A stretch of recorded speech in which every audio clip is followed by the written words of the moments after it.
आपने देखा कि लोकतंत्र में राज्य सरकारों को ये अधिकार है संविधान के तहत कि वो केंद्र के बनाए हुए किसी कानून को, संसद में पास किसी कानून को अपने यहाँ चैलेंज कर सकें, उसी विषय पर अपना कानून भी बना सकें, बशर्ते कि वो विषय समवर्ती सूची यानी कॉन्करेंट लिस्ट का हो, यानी जिस पर केंद्र और राज्य दोनों कानून बना सकते हो। लेकिन दो अड़चनें हैं राज्यों के सामने। एक, उन्हें राष्ट्रपति से अपने बनाए हुए बिलों को मंजूरी दिलानी होगी, जो कि खासा कठिन काम है। भारत की राजनीतिक व्यवस्था कुछ ऐसी है कि उसमें किसी विपक्षी दल की सरकार अगर किसी राज्य में है तो राष्ट्रपति से मंजूरी मिलना शायद इतना आसान ना हो। राष्ट्रपति मतलब हमारी व्यवस्था में सरकार के प्रमुख, महामहिम, चीफ एग्जीक्यूटिव के तौर पर हम प्रधानमंत्री को मानते हैं। आमतौर पर जब केंद्र सरकार की बात आती है तो हम ये मानते हैं कि प्रधानमंत्री की सरकार है, लेकिन दरअसल ये सरकार, ये कैबिनेट होती है राष्ट्रपति की। अभी पंजाब के मुख्यमंत्री अमरिंदर सिंह राष्ट्रपति के खिलाफ दिल्ली में जंतर मंतर पे धरना देने भी पहुंच गए। संभवतः पहली बार होगा कि देश के राष्ट्रपति के खिलाफ एक प्रदेश का मुख्यमंत्री धरने पर बैठ रहा है। वजह सिर्फ इतनी कि राष्ट्रपति ने उन्हें शायद मिलने का समय नहीं दिया है, और मिलने का समय इसीलिए मांगा गया होगा इन बिलों पर मंजूरी दी जाए। तो टकराव बढ़ रहा है। अब इसमें आगे क्या होगा ये देखना काफी दिलचस्प भी होगा। तो ये तो हमने आपको बताया कि कैसे देश के कुछ राज्यों की विधानसभाएं संसद के खिलाफ सीना तानकर खड़ी हो गई, उसी संसद के खिलाफ जिसे लोकतंत्र का सर्वोच्च मंदिर कहा जाता है। अब आपको सुनवाते हैं कि किसान बिलों के मसले पर सत्ताधारी पार्टी के सांसद का क्या कहना है।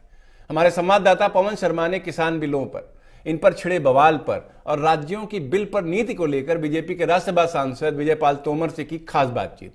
सुनिए जरा क्या कहना है सांसद जी का। किसान बिल को लेकर देश की संसद से लेकर सड़क तक बहुत ज़्यादा विरोध हो रहा है। ऐसे क्या इस बिल के अंदर खामियां हैं, किसान सड़कों पर उतरा हुआ है? ये विरोध बिल्कुल इस तरह से है जैसे सीएए को लेकर के विपक्ष ने विरोध शुरू किया था और यहाँ के लोगों को गुमराह करने का काम किया था। जो 60 साल तक कुछ नहीं कर सके, जिन्होंने किसान को बर्बाद करने का काम किया, जो सबसे सम्मानित पेशा था उस किसान को मजदूर से भी निचले स्तर पर लाने का काम किया, उन लोगों को परेशानी हुई कि बहुत बड़ा एक परिवर्तन होने जा रहा है किसानों के क्षेत्र में इन कानूनों के द्वारा। और इनको जो कुछ दिखाई नहीं दिया तो किसानों को गुमराह करने के लिए विरोध शुरू किया गया है, और जिसमें विपक्ष की बड़ी भारी भूमिका, और खासतौर से मैं नाम लेके कहता हूं कांग्रेस पार्टी की इसमें बड़ी भूमिका है, क्योंकि वो विरोध के नाम पर विरोध कर रहे हैं। वास्तविकता यह है, जब देश आजाद हुआ या उससे पहले विश्व का जब से सबसे समृद्धशाली राष्ट्र था, 1750 तक भी विश्व की और अर्थव्यवस्था में भारत का योगदान 25% के करीब था। तब 80% लोग देश की खेती से जुड़े हुए थे। जब देश आजाद हुआ तब भी 75% लोग खेती से जुड़े हुए थे। तब कृषि का योगदान देश की अर्थव्यवस्था में 51.8% था, करीब 52% था। लेकिन 50-60 साल तक जिन्होंने राज किया देश पर, 50 साल तक कांग्रेस ने किया, 10 साल उनके समर्थन से सरकारें चली। जो सबसे सम्मानित पेशा था उसकी स्थिति ये क्यों आ गई कि देश की अर्थव्यवस्था में कृषि का योगदान 13 से 18% के बीच लटकता रहा, और विश्व की अर्थव्यवस्था में हम 2.5% पर आ गए। क्यों क्यों क्यों खेती में 75% से घट के 55% किसान रह गए। खेती छोड़ के क्यों भाग रहे? 5 से 12 तक करीब 3 करोड़ 70 लाख किसानों ने खेती छोड़ी। सबसे सम्मानित पेशा इस स्तर पर आ गया कि एक मजदूर से कम आमदनी औसतन किसान की हो गई। देखिए, विश्व के प्रधानमंत्री जी ने कहा है कि हम इस देश के किसानों की आमदनी 22 तक दोगुनी करेंगे, 24 तक $5 ट्रिलियन की अर्थव्यवस्था को ले जाएंगे। वैसे ही नहीं कहा, इसीलिए उन्होंने कृषि को केंद्र बनाया है। जब कोरोना के टाइम में सभी क्षेत्रों में आर्थिक विकास दर में वृद्धि की दर घटी है, एक सेक्टर यह है जिसमें बढ़ी है, 5.9% तक पहुंची है, उच्चतम स्तर पर पहुंची है। तो यहां स्कोप है। एक चुनौतीपूर्ण कार्य है जो प्रधानमंत्री ने कहा। चुनौतीपूर्ण तो इसलिए है, विश्व की आबादी का 18% भारत में रहता है, 136 करोड़ की आबादी है। 118% आबादी और 11% पशु विश्व के भारत में हैं। इनका भरण पोषण करना, जमीन हमारे पे कितनी है? विश्व की 2.4% जमीन है हम पे, और 4.2% पानी हमारे पास है। पानी और जमीन की महत्वपूर्ण भूमिका खेती के लिए है, और इसमें भी छोटी जोत बड़ी है। आज 86% लघु सीमांत किसान देश में है। कुछ प्रदेश ऐसे हैं जहां 90% से ऊपर है। उत्तर प्रदेश में करीब 92% के करीब है। लघु सीमांत किसान जिस देश में 86% हो, स्थिति यह आ गई 60 साल के, मैं कहता हूं किसान विरोधी नीतियों के कारण, कि जब मोदी जी ने सत्ता संभाली 54% जमीन में सिंचाई के साधन नहीं थे, कोई उन्होंने काम नहीं किया, भंडारण की व्यवस्था नहीं। हम दुनिया में, ऑस्ट्रेलिया में जितना अन्न एक साल में पैदा होता है, इंग्लैंड जितना खाता है, इतना हमारा हर साल बर्बाद होकर जा रहा है। भंडारण की कोई व्यवस्था नहीं की, सिंचाई के साधनों की व्यवस्था नहीं की, और किसान की आमदनी कैसे बढ़े, कोई रिफॉर्म करने का काम नहीं किया, और आमदनी घटती चली गई। किसान की औसत आमदनी लघु सीमांत किसान की 6,324 रुपये सालाना हो गई। एक महीने की लगाओ तो 527 रुपये बैठती है, मजदूर से भी कम। मजदूर भी 550 रुपये ले रहा, राजमिस्त्री या बड़े ही कोई काम करने आता है। तो इस स्थिति से उबारने के लिए कि इस छोटी कम जमीन में कैसे ज्यादा आमदनी हो, तो प्रधानमंत्री जी ये नए दोनों कानून बने, और तीसरे में हमने संशोधन करने का काम किया। क्यों कि देखिए, करीब 23% किसान इन लघु सीमांत किसानों में ऐसा है जिसके पास 150 गज से भी कम जमीन है। ये 150 गज में वो कैसे अच्छी पैदावार ले। केवल प्रधानमंत्री जी का कहना है पैदावार बढ़ाना तो है, यील्ड बढ़े, कम जमीन में ज्यादा पैदा हो, लेकिन लागत घटाना और वैल्यू एडिशन और डाइवर्सिफिकेशन खेती का, इन कानूनों के द्वारा ये बहुत बड़ा काम होने जा रहा है। बड़ा रिफॉर्म है जिसका ये विरोध कर रहे हैं। एक उदाहरण देना चाहता हूं। जून के 2nd वीक में मैं गुलावटी की तरफ से आ रहा था। कोरोना का जोर था, यहां भी गोल मार्केट में सब्जी मिलती थी, कहीं मिलती नहीं थी। तो एक किसान लौकी भर रहे थे खेत से, गाड़ी में भरी थी मंडी ले जाने के लिए। उनसे लौकी ली, वहां मेरे ड्राइवर ने 10 रुपए की 3 किलो। गाजियाबाद राजनगर एक्सटेंशन पे पहुंचा, शाम का टाइम था, वहां भी बंडी सी लग रही थी, थैलियों पर सब्जी रखी थी। पूछा रेट, वहां 25 रुपए किलो। और जब यहां आए तो मैंने गाड़ी भेजी गोल मार्केट में, जब वहां भी रेट पूछ के 30 रुपए किलो। उपभोक्ता को 3 रुपए मिल रहे हैं, 30 रुपए में मिल रही है वो चीज, किसान की जेब में 3 रुपए जा रहे हैं, 27 रुपए बिचौलिए खा रहे हैं।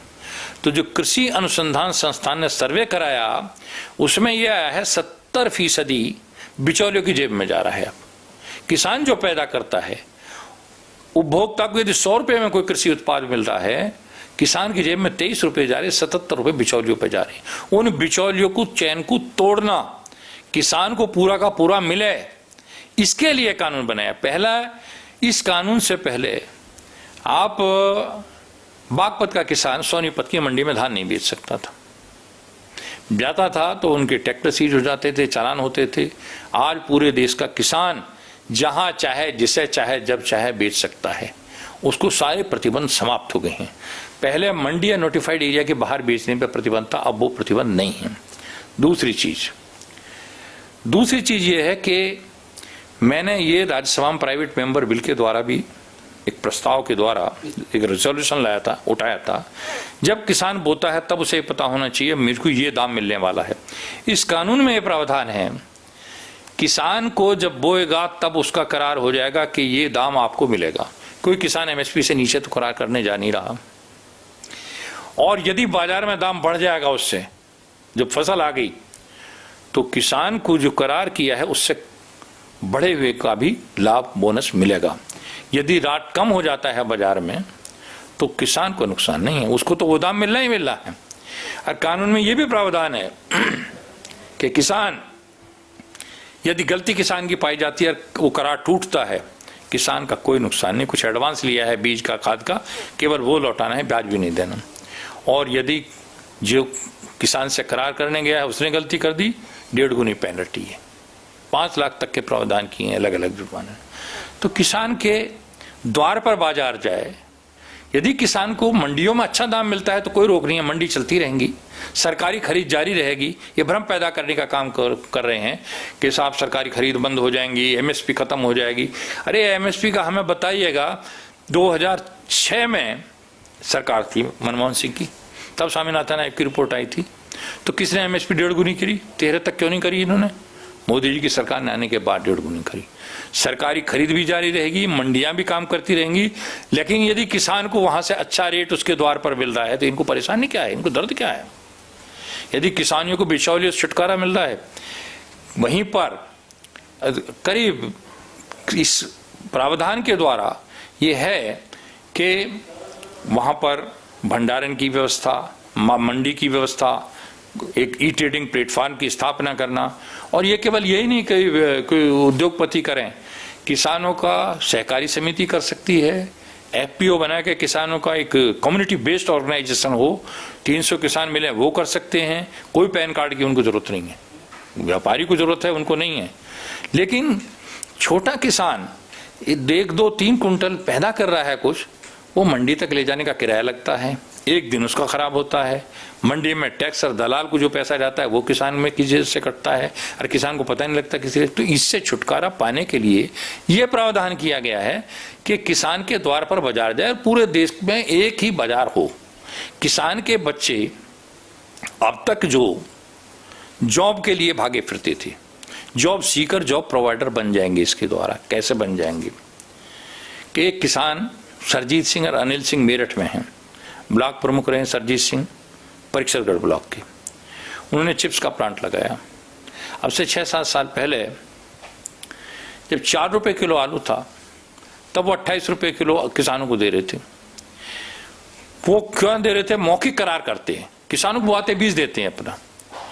तो ये करार जो है ये पहले से एक सबसे बड़ा उदाहरण देता हूं मैं, तो जाके देख लो मेरे, अब भी 32 रुपए का करार कर रखा उन्होंने किसानों से। तो किसान को बोने से पहले पता होता मुझे ये रेट मिलेगा, ये प्रावधान इसमें है। दूसरी चीज जो मैंने कही, वैल्यू एडिशन और डाइवर्सिफिकेशन, जोर इस बात पर है कि किसान यदि गेहूं पैदा करा 20 रुपए किलो जा रहा है, उसका पैकिंग हो गया, आटा बन गया, आशीर्वाद आटा 30 रुपए किलो हो गया, अच्छा पैकिंग हो गया, दलिया बना दिया 40-45 रुपए किलो। तो क्यों किसान के बच्चे नहीं कर सकते ऐसे? हमको यदि छोटा किसान है, 86% किसान वो है जो करीब 2 हेक्टेयर से कम जमीन वाला है, 23% किसान वो है जिस पर 150 गज से कम जमीन है। अरे 25 रुपए लीटर गांव से दूध खरीद के यहाँ तुम 60 रुपए लीटर बेचते हो। यदि वहां प्रोसेसिंग की व्यवस्था हो जाएगी, किसानों का ग्रुप बन के उसको नाबार्ड मदद करेगा, वहीं प्लांट लग जाएगा, तो किसान के घर से दूध जाएगा, उसको 55 रुपए का रेट यदि वहीं मिलेगा तो परेशानी क्या है इनको? तो बिचौलियों को तोड़ने के लिए जो प्रावधान किया जा रहा है, कैसे वैल्यू एडिशन हो। टमाटर पैदा करते हैं, आंवला पैदा करते हैं, भैया आंवला जा रहा है 10 रुपए किलो, उसी की कैंडी बना दी और वो ब्रांडेड हो गया तो वही जा रही है 300 रुपए किलो। इसी तरह से आपके एक एक चीज से दर्जनों बाई प्रोडक्ट तैयार होते हैं। टमाटर है उसका सॉस बन जाता है, आम का आप नर्सरी पैदा करो, एक आम्रपाली का पौधा मलियाबाद से हमारे साझापुर से आता है 100 रुपए का। किसान थोड़ी सी जमीन में कर सकता है, सीड का प्रोडक्शन कर सकता है, आप नर्सरी तैयार कर सकते हैं। एक मैंने बताया शाने के पास का भारत भूषण त्यागी किसान है, हल्दी पैदा करता था, 8 रुपए किलो जाती थी बाजार में। यहीं से उसे सुझाव दिया है इंस्टीट्यूट से, सरकारी से, एग्रीकल्चर से, कि भाई एक मशीन ले आओ 10-12 हजार की आएगी, सुखाओ और सुखा का पाउडर बनाओ, अपनी कंपनी रजिस्टर्ड करा दो। उसने कराई, भारत भूषण त्यागी शाने के पास का है, जो 40 रुपए की हल्दी थी 5 किलो की 1 किलो पाउडर बना। उसने अपने ब्रांड की पैकिंग की, बाजार में गया 250 रुपए बनने लगे। और किसानों को कहा 15 रुपए किलो लूंगा, 75 रुपए की 5 किलो खरीदता है, पैकिंग करता है, ब्रांडिंग करके, और वो जाती है, वो 250-300 की जा रही है। अच्छा मार्केटिंग कर लो, ऑर्गेनिक लिख दो तो 500 की जाएगी। तो किसानों के बच्चे इस काम को करेंगे। अब कम जमीन में उसकी कैसे वैल्यू एडिशन हो, तो पैकेजिंग, आपका हनी है, हनी की बड़ी भारी डिमांड है, जमीन की जरूरत नहीं पड़ती, खेत के डॉलों पर रख दो, 4000 का एक डिब्बा आता है, 1 साल में अपने रिटर्न कर देता पूरी लागत को। और जिस खेत के डोले पर है उस खेत में क्रॉस पॉलिनेशन के द्वारा यील्ड बढ़ जाती है, ये पढ़ सकते हैं आप। मधुमक्खी पालन है, डेयरिंग है, पशुपालन है, प्रोसेसिंग है, मिल्क का प्लांट है, मेडिसिनल प्लांट हैं, ये सबके लिए अभी इस कोरोना के टाइम में 1 लाख करोड़ का एग्रीकल्चर इंफ्रास्ट्रक्चर के लिए प्रधानमंत्री जी ने बजट दिया। साथ ही 20,000 करोड़ मछली पालन और उसके सीड्स और उसके प्रोत्साहित करने के लिए दिया। सुल्तान सिंह है, वहां का किसान 1 एकड़ में 4-5 लाख रुपए कमा रहा है प्रति वर्ष। करनाल का क्योंकि 3 लाख लेता है वो मछली से और 2 लाख उसकी सीड से ले रहा है, जो नर्सरी तैयार कर रहा है। तो किसान क्यों नहीं कर सकता साहब इस काम को?